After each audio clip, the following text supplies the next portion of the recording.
अस्सलाम वालेकुम। कहानी को आखिर तक पूरा सुनिएगा और अगर आप चैनल पर नए हैं तो सब्सक्राइब ज़रूर कीजिएगा। मैं थक गया हूँ आपकी रोज़ रोज़ की दवाइयाँ लाते लाते। मेरे पास कार्बन का ख़जाना नहीं जो आप पर लुटाता रहूँ। आखिर मैं भी इंसान हूँ, मेरे भी अखराजात हैं। कहाँ से लाऊँ मैं इतने पैसे? मेरी आमदनी इतनी नहीं जितनी आपकी अद्वियात आ जाते हैं। आप ही बताएं कहाँ से लाऊँ इतने अखराजात? बेटा, जब तुम छोटे थे मैं लोगों के बर्तन धोकर तुम्हारे अखराजात पूरे करती थी। मैंने तो कभी ऐसी बातें नहीं की थी जिस तरह तुम कर रहे हो। माँ ने खांसते हुए कहा, जो आपकी कोशिश कर तो रहा हूँ, नहीं मिल रही, इसमें मेरा क्या कसूर है?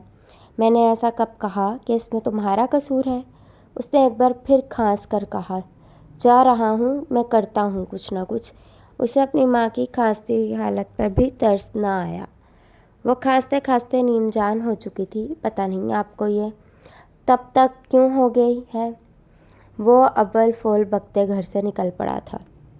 उसने पीछे मुड़कर देखना भी गवारा नहीं किया कि वह जिंदा भी है नहीं। जिगर क्यों परेशान है? कोई परेशानी है तो मुझे बता। असद के दोस्त ने उसे परेशान हालत में बैठे देखकर पूछा था। नहीं यार, कुछ भी नहीं है। असद ने घर की बातें बतानी मुनासिब नहीं समझा थी। अरे जिगर, तेरा चेहरा बता रहा है तो किसी बात पर बहुत टेंशन में मुब्तला है। तो बताना नहीं चाहता, ये अलग बात है। वैसे तुझे दोस्त कम भाई ज़्यादा समझा था तो भाई से छुपाएगा। मैंने तुझे ऐसा कभी नहीं समझा था। चल यार, तेरी मर्ज़ी। उसके दोस्त मसनूई ठंडी सांस खारिज करते हुए कहा, यार आजकल की महंगाई के बारे में तुझे तो पता है, हर चीज़ महंगी होती चली जा रही है। मेरे अपने अखराजात पूरे नहीं होते, ऊपर से माँ की रोज़ की दवाई लेते लेते आखिरी दिनों में मेरी जेब बिल्कुल हल्की हो जाती है। मैंने सिगरेट पीनी छोड़ दी, जब जुआ खेलना छोड़ दिया। माँ की अद्वियात हैं कि बढ़ती जा रही हैं। मुझसे रोज़ रोज़ की दवाइयाँ नहीं ली जाती। सोच रहा हूँ माँ को किसी ओल्ड हाउस छोड़ाऊँ। असद ने अपनी परेशानी अपने जिगरी दोस्त के सामने अयां कर दी। यूँ हुई ना बात, कब से तो पूछ रहा हूँ। तेरे चेहरे पर परेशानी रकम थी, तुझे भाई बोला है, तू कैसे तेरी परेशानी को नज़रअंदाज कर सकता हूँ? अरे मेरे जिगर, तू क्यों परेशान होता है? हमारे इस मुल्क में भी दूसरे मुल्क की तरह ऐसे इदारे मौजूद हैं जहाँ इन बूढ़े माँ बाप को छोड़ा जा सकता है। उनकी तीमारदारी के लिए और लोग बाखुशी राज़ी हो जाते हैं जिनको जन्नत में जाने का और सवाब कमाने का कुछ ज़्यादा ही शौक़ होता है। तू चल मेरे साथ, जहाँ पर मेरे माँ बाप रहते हैं। मैंने उनको भी ओल्ड हाउस में छोड़ा हुआ है। वैसे भी वो बहुत खुश हैं वहीं पर तेरा भी बंदोबस्त करवा देता हूँ। फिर सारी ज़िंदगी मज़े से जीना जिस तरह मैं जी रहा हूँ। अयान ने अपने फर्जी कॉलर झाड़ते हुए कहा, क्या सच में पाकिस्तान में भी कोई ऐसा इदारा है जहाँ माँ बाप को छोड़ा जा सके? असद बेयकीनी से बोला था। हाँ यार, एक नहीं 101 ऐसे इदारे पाकिस्तान में मौजूद हैं। ईदी होम हो गया, यहाँ भी सभी गरीब गुरबा लोग अपने वालिदैन को छोड़ जाते हैं जिनसे अपने माँ बाप का बोझ नहीं उठाया जा सकता। दूसरा इदारा है ट्रस्ट होम, यहाँ भी लोग अपने बच्चों को छोड़ जाते हैं। तलाकशुदा औरतें भी इस इदारों का सहारा लेती हैं।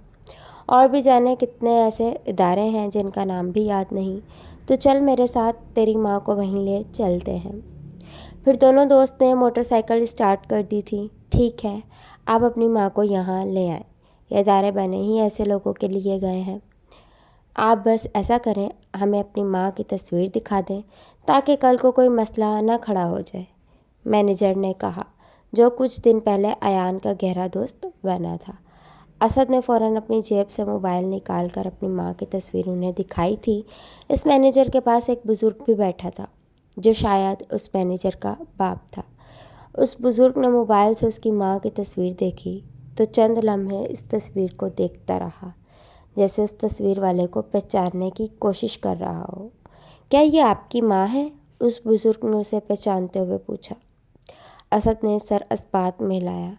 आज से 20 साल पहले इस औरत ने यहाँ इस इदारे से एक यतीम बच्चा अडॉप्ट किया था। उस बच्चे का नाम हम इस इदारे वालों ने असद रखा था। कहीं वो बच्चा तुम तो नहीं? इस बुज़ुर्ग ने जैसे ही ये लफ्ज़ अदा किया तो असद के पैरों से ज़मीन सर की और सर पर जैसे आसमान गिरा हो। اس ادارے کی ساری عمارت اس کے ناتواں کندھوں پر آ گری تھی۔ وہ بزرگ کیا کہہ رہا تھا اس نے تو کچھ اور ہی سنا ہی نہیں تھا۔ ارے سنیں تو، کہاں جا رہے ہیں آپ کو ہوا کیا ہے؟ پیچھے سے آتی آوازوں نے بھی اس کے بھاگتے قدموں کو نہیں روکا۔ وہ وہاں سے بھاگتے ہوئے گھر کی طرف چلا گیا تھا۔ اسے تو موٹر سائیکل لینا بھی بھول گیا تھا۔ اس نے باقی کا سفر روتے ہوئے اور اللہ سے توبہ کرتے ہوئے گزارا تھا۔ وہ جیسے ہی گھر میں داخل ہوا، سامنے چارپائی پر بے سدھ پڑی ہوئی ماں ملی تھی۔ اسے وہ ماں ماں پکارتے ہوئے اس کے قریب آیا تھا۔ ماں آنکھیں کھولے۔ اس نے جیسے ہی ماں کے سر کو لایا تو اس کا سر لڑکھڑاتے ہوئے دوسری طرف ڈھلک گیا تھا۔ وہ آنکھوں میں آنسو لیے اسے پکارتا رہا۔ اس کی ماں نے کوئی جواب نہ دیا۔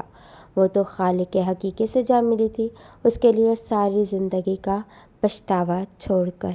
اللہ حافظ۔